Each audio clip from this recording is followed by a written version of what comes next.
Hola, quiero que pienses en un pez que tengas ahora mismo en el acuario o uno que hayas tenido. Uno que compraste pequeño, lo cuidaste bien, le diste de comer todos los días, mantuviste los parámetros en rango, pero nunca llegó al tamaño que debería tener según la ficha de la especie. Entonces, ¿qué conclusión sacaste? Probablemente la misma que saca el 90% de los acuaristas. ¿Es que el pez es así? ¿O es que la línea genética era pequeña? ¿O simplemente se adaptó al acuario? Soy Roger y bienvenidos a Tu Acuario en Casa. Hoy vamos a ver algo que puede incomodar un poco. En la mayoría de los casos, este pez no creció porque el entorno se lo impidió. Y ese entorno lo creaste tú sin saberlo. No es porque sea genéticamente pequeño, no porque se adaptó, sino porque su cuerpo recibió señales químicas que literalmente le indicaron que detuviera el crecimiento. Eso tiene un nombre científico, tiene mecanismos documentados y tiene solución. Vamos a verlo, así que acompáñame. Tu acuario en casa, en casa. Acuario en casa.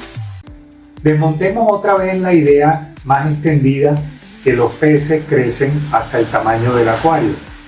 Esta frase suena lógica. El punto es que no describe el problema real, sino una consecuencia al que le falta la explicación correcta. Lo que ocurre realmente no es que el pez detecte el tamaño del acuario y por ello limite su crecimiento.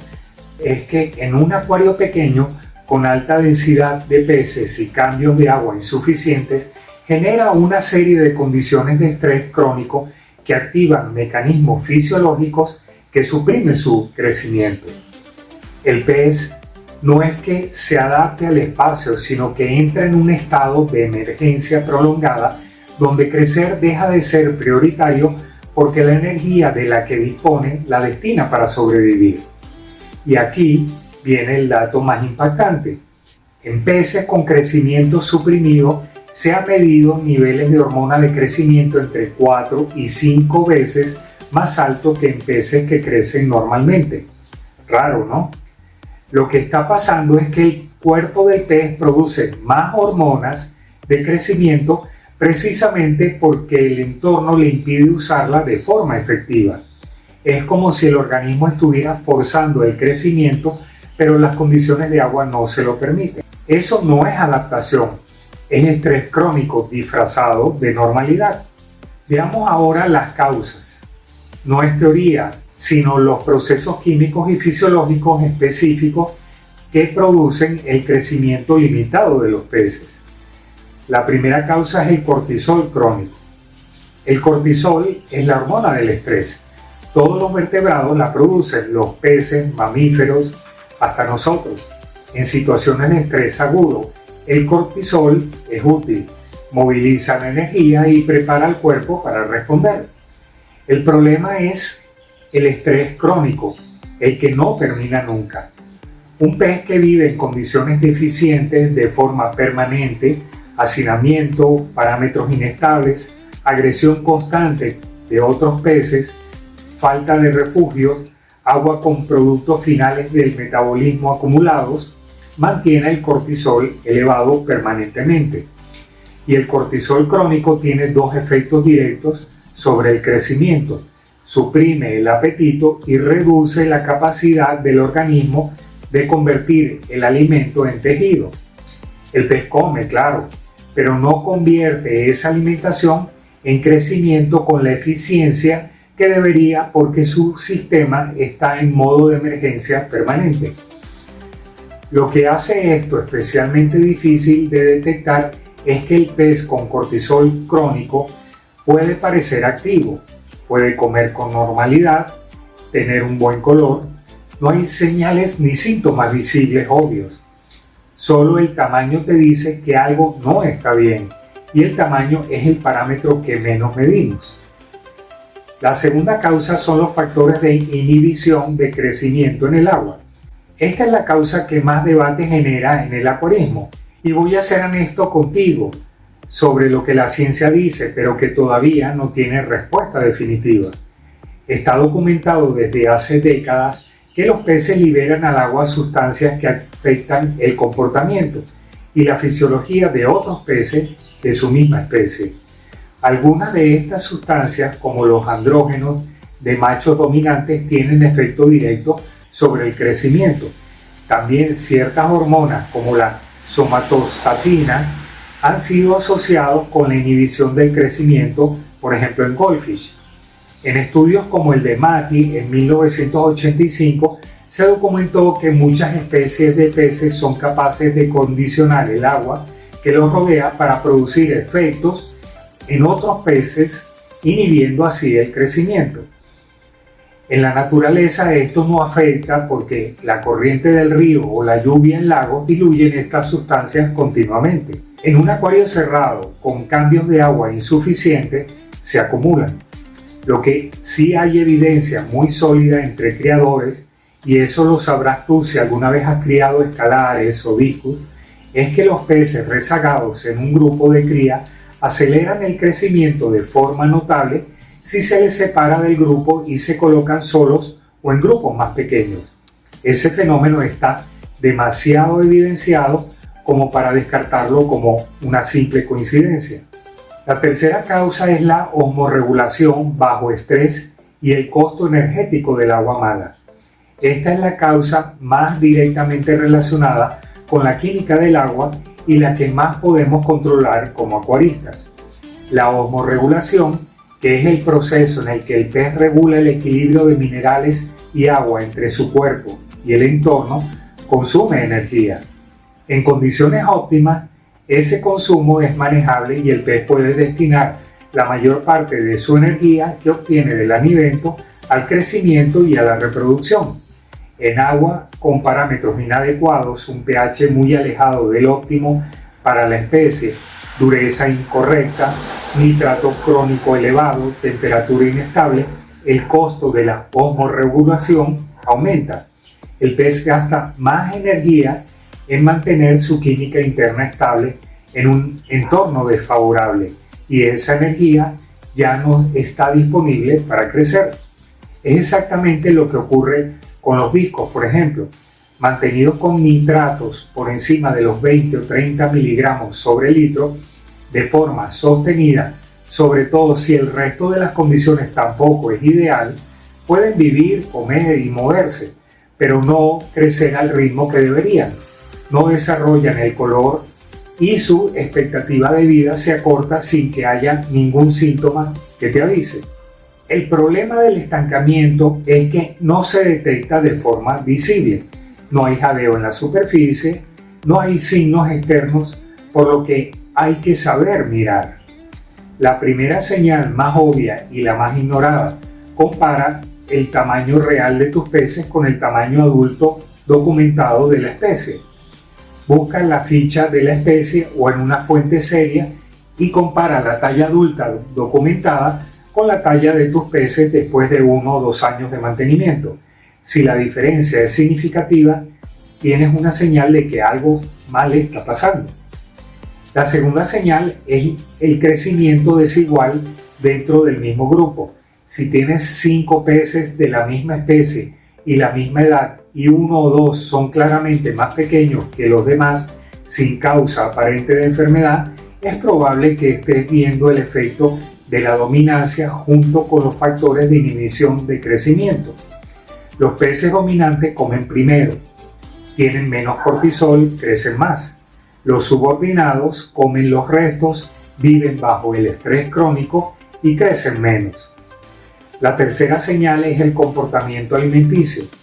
Un pez con estrés crónico puede mostrar interés por el alimento, pero comer de forma temerosa en cantidades menores de las que debería o competir menos activamente por la comida.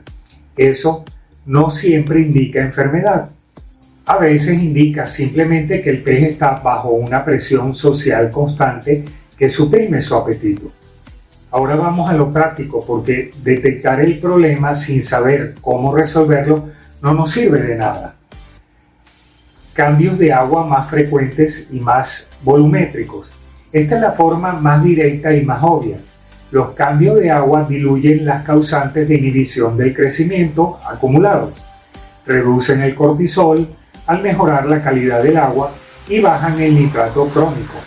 En cría de discos, la práctica entre los criadores que producen los ejemplares más grandes y mejor desarrollados es realizar cambios de agua diarios del 50 al 100% durante los primeros meses de vida para mantener la concentración de los factores inhibidores en niveles mínimos.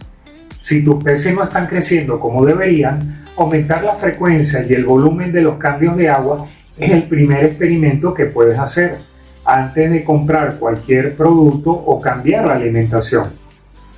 Reducir la densidad y gestionar la jerarquía social. Si tienes peces suprimidos en un grupo, sepáralos. No necesariamente de forma permanente. A veces basta con darles un periodo de recuperación en un acuario separado con agua de calidad óptima para que recuperen la trayectoria de crecimiento normal. El organismo tiene capacidad de crecimiento compensatorio. Si las condiciones mejoran suficientemente, pueden recuperar parte del crecimiento perdido, especialmente si no fue demasiado prolongado ni ocurrió en las primeras semanas de vida. Optimizar los parámetros específicos de la especie, no los parámetros generales. Los parámetros generales, como un pH entre 6.5 y 7.5 y temperatura entre 24 y 27 grados, son rangos estándar. Cada especie tiene un rango óptimo más estrecho, donde el costo de la osmorregulación es mínimo y la energía disponible para el crecimiento es máxima. Un disco mantenido a pH 7 en agua con GH de 10 puede estar perfectamente vivo durante años, pero mantenido a un pH de 6.2 a 6.8 con un GH de 3 a 4 y un KH de 2 a 4 es el rango donde su osmorregulación trabaja con mínimo esfuerzo. Crecerá más rápido, desarrollará mejor coloración y vivirá mucho más tiempo. La diferencia no es grande, pero acumulada en meses y años marca esa diferencia entre un pez mediano y un pez espectacular. Alimentación múltiple en cantidades pequeñas. Un pez con cortisol elevado come menos. Una forma de compensarlo es pasar de una comida grande diaria a 2 o 3 raciones pequeñas, pero distribuidas en varios puntos del acuario al mismo tiempo. El pez dominante no puede cubrir todos esos puntos a la vez, lo que le da la oportunidad para que los subordinados se alimenten. Menos desperdicio acumulado, mejor calidad de agua y más igualdad en el acceso al alimento. Ahora la pregunta es obvia: ¿y si mejoro estas condiciones, ahora mi pez puede recuperar el tamaño que debería tener? Mi respuesta honesta es parcialmente y depende de cuándo ocurrió la supresión. Los peces tienen lo que se llama crecimiento compensatorio. Cuando las condiciones mejoran, el organismo puede acelerar su tasa de crecimiento, pero ese mecanismo tiene un límite. Durante los primeros meses de vida se crean células nuevas, pero en la adultez ese proceso ya no ocurre con la misma intensidad. Si durante esa fase crítica su sistema hormonal se mantuvo suprimido, en la adultez no se va a revertir completamente, sin importar cuánto mejoren las condiciones después. Lo que sí se recupera y de forma visible es la coloración, el apetito y el comportamiento. Y si el pez todavía es joven, sí hay una oportunidad real de mejorar parcialmente su tamaño. Pero la conclusión es esta: la prevención vale más que la corrección. El mejor momento para cuidar el crecimiento de un pez es desde el primer día. Hay algo que quiero que te lleves de este video más allá de los datos técnicos, y es esto: un pez suprimido no es un pez sano que simplemente quedó pequeño. Es un pez que pasó largo tiempo bajo condiciones que su cuerpo compensó de la única forma que podía, dejando de invertir energía en crecer para poder sobrevivir. Pero en muchos casos, especialmente si todavía es joven, mejorar estas condiciones producen resultados en corto tiempo. El crecimiento compensatorio es real y está documentado. La próxima vez que un pez en tu acuario no crezca como debería, antes de concluir que es así, pregúntate qué está diciéndote el agua, porque el tamaño de un pez es, entre otras cosas, una lectura del entorno en el que vive. Si quieres entender cómo la química, los parámetros y estos mecanismos actúan en tu acuario y peces, te recomiendo mi libro El equilibrio invisible del acuario. Te dejo el enlace en la descripción. Y si te ha sido útil esta información, no olvides dejarle un like, suscribirte al canal si aún no lo has hecho y darle a la campanita para vernos en el próximo e interesante video. Tu acuario en casa, acuario en casa.